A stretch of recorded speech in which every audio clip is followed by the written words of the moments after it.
Karibu katika sehemu yetu ya 3 ya simulizi kuhusiana na binti yetu Grace, na tunakumbuka vizuri katika simulizi ile ya pili, mara baada ya Grace kukubali makosa yake na kubaki, alidhani maumivu yake yamekwisha, lakini maisha yalikuwa bado na somo lingine kubwa kwake.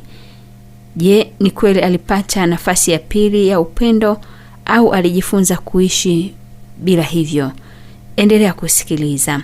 Kwa sasa tuweze kufahamu sasa katika sehemu ya 3 ambayo tutafahamu kuhusiana na maisha mapya ambayo alianza Grace. Mara baada ya miaka kadhaa, Grace hakuwa yule mwanamke wa zamani tena.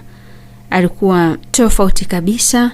Alikuwa ni binti ambaye ni mnyenyekevu, binti mwenye hekima, binti mwenye kusaidia watu wengi. Alianzisha kikundi kidogo cha kuwasaidia wasichana waliopitia maumivu ya mapenzi. Kila siku alisimama mbele yao na kusema, usidharau upendo wa kweli, unaweza usirudi tena.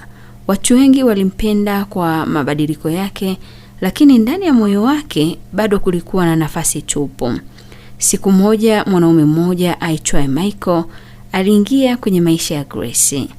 Michael alikuwa mtulivu, mwenye hekima na alivutiwa sana na moyo mpya wa Grace.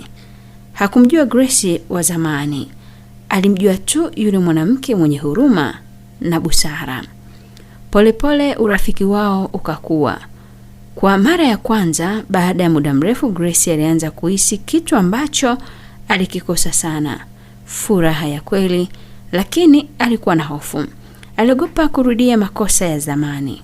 Kila alipokuwa karibu na Michael, moyo wake ulifurahi, lakini akili yake ilikumbuka yale aliyoyapitia. Alijiuliza, je, ninastahili kupendwa tena? Siku moja aliamua kusema ukweli wote kwa Michael. Alimweleza historia yake kuhusiana na siku ya harusi na jinsi alivyopoteza kila kitu. Alimaliza kwa kusema, naogopa usije ukaondoka kama wengine. Michael alikaa kimya kwa muda mrefu, kisha akasema kwa utulivu, Grace, kila mtu ana historia, lakini si kila mtu anachagua kubadilika kama wewe. Akaongeza na kusema kwamba sikuangalii ulipokuwa, naangalia ulipo sasa. Maneno hayo yalimgusa sana Grace. Machozi yakamtoka, lakini safari hii si ya maumivu, bali ya matumaini. Baada ya muda, Grace alijifunza kufungua moyo wake tena. Safari hii hakuwa na kiburi, hakuwa na marafiki wa kumchochea vibaya. Alikuwa yeye mwenyewe halisi. Michael alimpa upendo wa utulivu na Grace akajifunza kumthamini Michael. Grace akajifunza kuona thamani ya kila kitu, hata kama ni kidogo. Hakuwa na haraka ya ndoa, kulikuwa na kujenga msingi wa kweli. Miaka michache baadaye, Grace alikuwa amesimama tena, lakini safari hii akiwa imara zaidi. Alikuwa mfano wa mabadiliko kwa wengine, na ingawa maisha hayakuwa kamilifu, alikuwa na kitu muhimu zaidi. Alikuwa na amani, alikuwa na upendo wa kweli, alikuwa na hekima.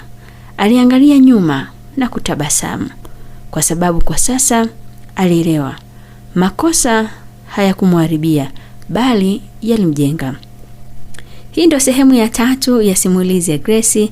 Inatufundisha kuwa kubadilika ni mwanzo wa baraka mpya, na hata baada ya kuanguka unaweza kusimama tena. Haijalishi umepitia changamoto zipi kwenye maisha, una uwezo wa kusimama tena. Karibu kusubscribe sasa, usikose simulizi nyingine zenye nguvu zaidi.